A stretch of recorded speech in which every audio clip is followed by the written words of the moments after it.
사랑하고 축복합니다. 10월 4일 화요일입니다. 오늘도 주님의 은혜 가운데 시작하는 복된 하루 한 주가 되시기를 간절히 소원합니다. 오늘 말씀 제목은 조심하십시오 라는 제목으로 함께 말씀을 나누고자 합니다. 오늘 본문 말씀은 사무엘하 11장 1절에서 13절까지 말씀입니다. 그 해가 돌아와 왕들이 출전할 때가 되매 다윗이 요압과 그에게 있는 그의 부하들과 온 이스라엘 군대를 보내니 그들이 암몬 자손을 멸하고 라빠를 애워쌌고 다윗은 예루살렘에 그대로 있더라. 저녁 때에 다윗이 그의 침상에서 일어나 왕궁 옥상에서 거닐다가 그곳에서 보니 한 여인이 목욕을 하는데 심히 아름다워 보이는지라. 다윗이 사람을 보내어 그 여인을 알아보게 하였더니 그가 아뢰되 그는 엘리암의 딸이요 햇사람 우리아의 아내 바세바가 아니니까 하니 다윗이 전령을 보내어 그 여자를 자기에게로 데려오게 하고 그 여자가 그 부정함을 깨끗하게 하였으므로 더불어 동침함에 그 여자가 자기 집으로 돌아가니라. 그 여인이 임신함에 사람을 보내 다윗에게 말하여 이르되 내가 임신하였나이다 하니라. 다윗이 요압에게 기별하여 햇사람 우리아를 내게 보내라 하매 요압이 우리아를 다윗에게로 보내니 우리아가 다윗에게 이르매 다윗이 요압의 안부와 군사의 안부와 싸움이 어떠했는지를 묻고 그가 또 우리아에게 이르되 네 집으로 내려가서 발을 씻으라 하니 우리아가 왕궁에서 나가매 왕의 음식물이 뒤따라가니라. 그러나 우리아는 집으로 내려가지 아니하고 왕궁물에서 그의 주의 모든 부하들과 더불어 잔지라. 어떤 사람이 다윗에게 아뢰되 우리아가 그의 집으로 내려가지 아니하였나이다. 다윗이 우리아에게 이르되 네가 길 갔다가 돌아온 것이 아니냐 어찌하여 네 집으로 내려가지 아니하였느냐 하니 우리아가 다윗에게 아뢰되 언약궤와 이스라엘과 유다가 야영 중에 있고 내 주 요압과 내 왕의 부하들이 바깥들에 진치고 있거늘 내가 어찌 내 집으로 가서 먹고 마시고 내 처와 같이 자리이까. 내가 이 일을 행하지 아니하기로 왕의 살아계심과 왕의 혼의 살아계심을 두고 맹세하나이다 하니라. 다윗이 우리아에게 이르되 오늘도 여기 있으라. 내일은 내가 너를 보내리라. 우리아가 그날에 예루살렘에 머무니라. 이튿날 다윗이 그를 불러서 그로 그 앞에서 먹고 마시고 취하게 하니 저녁 때에 그가 나가서 그의 주의 부하들과 더불어 침상에 눕고 그의 집으로 내려가지 아니하니라. 아멘. 오늘 말씀 제목은 조심하십시오 라는 제목으로 함께 말씀을 나누고자 합니다. 오늘 본문의 말씀은 다윗이 자신의 신복 우리아라는 장수의 아내 바세바와 간음하는 이야기입니다. 우리가 그동안 사무엘 상과 사무엘 하 말씀을 통하여서 살펴본 다윗은 어떤 사람이었습니까? 다윗은 하나님을 경외하고 무슨 일이 있을 때마다 하나님께 물어보고 하나님의 도우심과 또 하나님의 인도하심을 철저하게 바라는 사람이었고요. 그래서 이 나라와 백성을 하나님이 다스린다라는 것을 알고 직접 하나님 앞에 모든 것을 물어보는 사람이었습니다. 하나님을 인정하는 사람이었다라는 것이지요. 심지어 하나님의 마음을 너무나도 잘 알았기에 그는 자신에게 위협이 될 수 있는 사울 왕도 자신이 죽일 수 있음에도 불구하고 그렇게 하지 않았습니다. 정말로 하나님 앞에서 그의 모든 마음과 그의 모든 중심을 하나님께 다 드린 사람이 바로 다윗이었습니다. 그리고 이 다윗은 사람들과의 관계 속에서도 참으로 신실한 사람이었다는 것을 알 수 있습니다. 요나단의 아들 무비보셋과 함께 한 상에 같이 먹고 마실 수 있도록 은혜를 베풀었다라는 것을 어제의 말씀을 통해서 저희들이 살펴보았지요. 요나단과 약속한 그 약속을 신실하게 지킨 사람이었다라는 것입니다. 그래서 여러분 성경은 다윗에 대해서 뭐라고 얘기하고 있습니까? 사도행전에 다윗을 이렇게 얘기하고 있습니다. 사도행전 13장 22절 피하시고 다윗을 왕으로 세우시고 증언하여 이르시되 내가 이새의 아들 다윗을 만나니 내 마음에 맞는 사람이라 내 뜻을 다 이루리라 하시더니, 하나님이 다윗을 보시고 내 마음에 맞는 사람이다, 합한 사람이다, 내 마음에 꼭 드는 사람이다, 이렇게 말씀하신 거예요. 이렇게 하나님의 마음에 합한 사람이었던 다윗이 오늘 이 본문은 하나님 앞에 큰 죄를 지었던 것입니다. 오늘 그가 지은 죄를 조금 더 살펴보겠습니다. 여러분 4절 보십시오. 다윗이 전령을 보내어 그 여자를 자기에게로 데려오게 하고 그 여자가 그 부정함을 깨끗하게 하였으므로 더불어 동침함에 그 여자가 자기 집으로 돌아가니라. 여러분 밧세바와 동침을 하였다라는 것입니다. 간음하였다라는 것입니다. 여러분 구약의 율법으로 따지면 돌로 쳐서 죽여야 하는 그러한 죄를 지었다라는 것이죠. 다윗 자신의 인간적인 본성적인 그 죄가 다윗을 이겨버렸다라는 것입니다. 2절 말씀 자세히 보세요. 2절 말씀 자세히 보면 밧세바가 목욕을 하는데 아름다워 보이는지라, 아름다워 보였다라는 것입니다. 근데 이 2절의 말씀, 아름다워 보여졌다라는 것을 우리는 그냥 넘어가서는 안 됩니다. 여러분 아담과 하와가 지은 죄가 무엇인지 여러분 잘 아시지요? 그 죄를 짓는 과정 속에 이 설명한 단어가 아름다워 보이는지라라는 이 말씀과 아주 비슷하게 표현하고 있습니다. 창세기 3장 6절 말씀 보시면요, 여자가 그 나무를 본즉 먹은직도 하고 보암직도 하고 지혜롭게 할 만큼 탐스럽기도 한 나무인지라 여자가 그 열매를 따먹고 자기와 함께 있는 남편에게 주매 그도 먹은지라. 그렇게 보여졌다라는 거예요.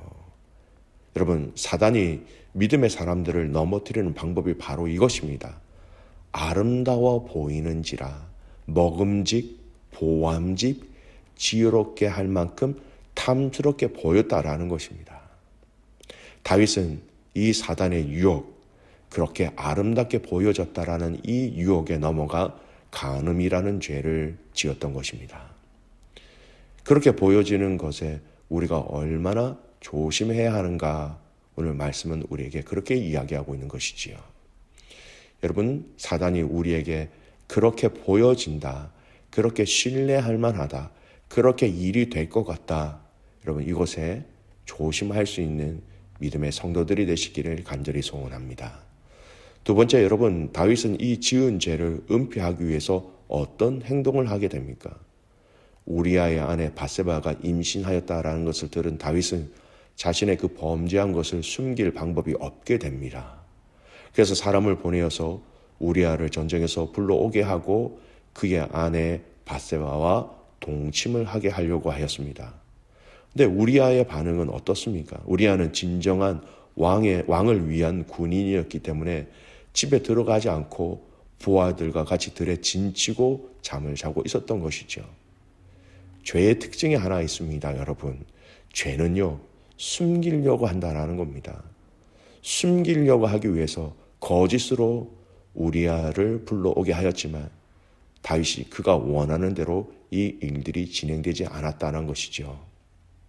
우리아가 집으로 들어가게 하기 위해서 그에게 술을 마시게 하였고 취하게 하였으나 우리아는 자신의 집으로 돌아가지 않고 절대 이렇게 하지 않겠다라고 왕 앞에서 맹세까지 합니다.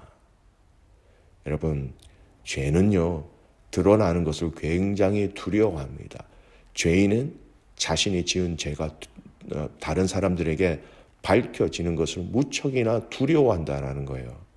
그래서 그 죄를 숨기기 위해서 계속해서 또 다른 죄, 또 다른 죄를 범하고 있다라는 것입니다. 거짓말이 거짓말을 낳고 거짓말이 또 다른 거짓말을 낳게 된다라는 것이죠. 죄를 숨기기 위하여 2차, 3차 거짓말과 죄를 짓게 된다라는 것입니다. 그렇게 하나님 앞에서 정직하고 올바르게 믿었던 다윗이 지금 자신의 죄, 이 간음의 죄, 이 자신의 잘못을 숨기기 위하여서 끊임없이 잘못된 행동을 시도하고 있는 모습들을 오늘 우리가 보게 됩니다. 여러분 내일 말씀은요 계속해서 이어지는데 이 일이 원하는 대로 되지 않음을 보고 우리아를 죽음의 사지로 몰아넣게 되는 편지를 써서 보내는 일로 계속해서 이 죄악의 꼬리는 이어지게 진다라는 것입니다. 다윗이 이러한 죄를 짓게 된 근원적인 부분들도 사실은 그의 마음이 많이 병원하였던 또 느슨해졌던 부분들이 있다는 것을 우리는 알아야 합니다. 여러분, 사실 이 전쟁은요, 다윗이 이 전쟁 가운데 그가 있어야 할 자리는 자신의 성이 아니었습니다. 그가 있어야 할 자리는 바로 전쟁의 현장이었습니다. 그 전쟁터였습니다. 우리아가 이야기한 것처럼 언약궤와 이스라엘과 유다가 그들의 야영죽에 있기 때문에 내가 어찌 집으로 들어가겠습니까? 우리아가 이렇게 고백하였죠. 사실은 이 고백은 다윗이 해야 하는 행동과 고백이었습니다. 이 전쟁에 특별히 하나님의 임재를 상징하고 있는 언약궤가 함께 나아가 있는 이 전쟁에 그는 그곳에서 있어야 했다라는 것입니다. 그러지 않고 그가 느슨해진 마음과 생각으로 왕궁 옥상을 거닐다가 바세바가 목욕하는 모습을 보고 간음죄를 지었던 것입니다. 그렇습니다. 우리는 이 말씀을 보면서 우리의 초심, 우리의 첫사랑, 하나님께서 우리에게 주신 그 처음 마음과 처음 자세를 지켜야 한다는 것을 알아야 합니다. 우리에게 처음 주셨던 그 시간, 그 자리, 그 은혜의 감격을 우리는 분명히 지켜야 한다는 것이죠. 우리의 초심의 마음이 흔들리지 않도록, 유혹에 넘어가지 않도록 우리는 철저하게 우리 자신들을 돌아보아야 하는 것이죠. 모세가 이스라엘 백성들에게 마지막 고별 설교 가운데 하는 부탁이 있지요. 그 고별 설교 가운데서도 이 조심해야 한다는 것을 얘기하고 있습니다. 신명기 4장 9절 말씀입니다. 오직 너는 스스로 삼가며 내 마음을 힘써 지키라. 그리하여 네가 눈으로 본 그 일을 잊어버리지 말라. 네가 생존하는 날 동안에 그 일들이 내 마음에서 떠나지 않도록 조심하라. 너는 그 일들을 내 아들들과 내 손자들에게 알게 하라. 그 마음이 떠나지 않도록 조심하라. 마지막 그 고별 설교 가운데 주신 메시지라는 겁니다. 여러분, 모세만 이런 얘기를 한 것이 아닙니다. 여호수아도 이스라엘 백성들에게 자신의 마지막 때에 그들에게 무엇이라고 얘기합니까? 여호수아 23장 11절 말씀이에요. 그러므로 스스로 조심하여 너희의 하나님 여호와를 사랑하라. 스스로 조심하라라는 것입니다. 다른 사람들이 막 얘기해서 조심하는 것이 아니라 스스로 조심하라 분명히 말씀하고 있습니다. 여러분, 우리 예수님도 동일하게 말씀하셨어요. 누가복음 21장 34절에 이렇게 말씀하십니다. 너희는 스스로 조심하라. 그렇지 않으면 방탕함과 술취함과 생활의 염려로 마음이 둔하여지고 뜻밖의 그날이 덕과 같이 너희에게 임하리라. 너희는 스스로 조심하라라고 우리 예수님도 우리에게 직접 하신 말씀이에요. 여러분, 더 있습니다. 사도 바울이 고린도 교회 성도들을 향하여 이렇게 동일하게 말합니다. 고린도전서 10장 12절 말씀. 그런즉 선줄로 생각하는 자는 넘어질까 조심하라. 여러분, 히브리서 기자도 이렇게 얘기합니다. 히브리서 3장 12절 말씀. 형제들아, 너희는 삼가 혹 너희 중에 누가 믿지 아니하는 악한 마음을 품고 살아계신 하나님에게서 떨어질까 조심하라. 하나님과 멀어질까 조심하라라는 것입니다. 일어선 줄로 알고 있는 자들은 넘어질까 조심하라는 것입니다. 스스로 조심하라는 것입니다. 우리의 마음이 하나님께 떠나지 아니하도록 스스로 조심해야 될 것을 분명히 성경은 우리에게 말씀하고 있습니다. 오늘 다윗의 스토리를 통하여 우리에게 주시는 메시지가 무엇입니까? 스스로 조심하라라는 것입니다. 깨어 있으라는 것입니다. 하나님의 그 마음에 우리가 떨어지지 않도록 스스로 조심할 수 있는 지혜로운 자가 되어야 하겠지요. 사단은 언제 어떻게 우리의 틈을 타서 우리를 넘어뜨리게 할지 모르는 것입니다. 여러분, 깨어 있음으로 하나님 앞에 기도함으로 또 말씀을 통하여 여러분 지혜롭게 조심함으로 하나님께서 우리에게 맡겨주신 이 땅의 신앙생활을 잘 감당할 수 있는 저와 여러분이 되시기를 주님의 이름으로 축복합니다. 아멘. 기도하겠습니다. 좋으신 하나님, 감사와 찬송과 영광을 올려드립니다. 하나님의 마음에 정말 합한 다윗도 그가 조심하지 아니함으로 그가 간음죄를 또 그 죄를 덮기 위해서 또 다른 죄를 짓고 있음을 오늘 말씀을 통하여 보았습니다. 하나님, 우리도 연약합니다. 우리도 부족합니다. 하나님, 우리 스스로 조심할 수 있도록 성령 하나님 깨워 주시옵소서. 말씀을 통하여 가르쳐 주십시오. 사단이 우리를 넘어뜨리게 하는 모든 그 계략들을 잘 알 수 있도록 하나님 말씀과 기도를 통하여 스스로 우리 자신들을 조심하여서 하나님께 더욱더 가까이 나아갈 수 있는 오늘 우리의 삶이 되게 하여 주시옵소서. 하나님, 살아가는 귀한 우리 선교사님들을 위해서 기도합니다. 그분들의 사역 가운데 하나님의 역사와 하나님의 능력이 일어나게 하시고 하나님의 영광이 사랑하는 그 땅의 민족들과 백성들과 귀한 선교사님들의 사역 가운데 하나님 환하게 비춰질 수 있도록 은혜 위에 은혜를 더하여 주시옵소서. 우리의 자녀들을 지켜주시고 10학년 아이들 흔들리지 않도록 마음과 생각과 육체와 또 지혜를 더하여 주시옵소서. 믿음의 가족들 가운데 육신의 연약한 자들이 많이 있습니다. 하나님 안아주시고 위로하여 주시고 염려하지 말라 말씀하시고 또한 고쳐 주시옵소서. 그렇게 행하실 그 주님을 신뢰하며 살아서 역사하시는 예수 그리스도의 이름으로 감사하며 기도드리옵나이다. 아멘.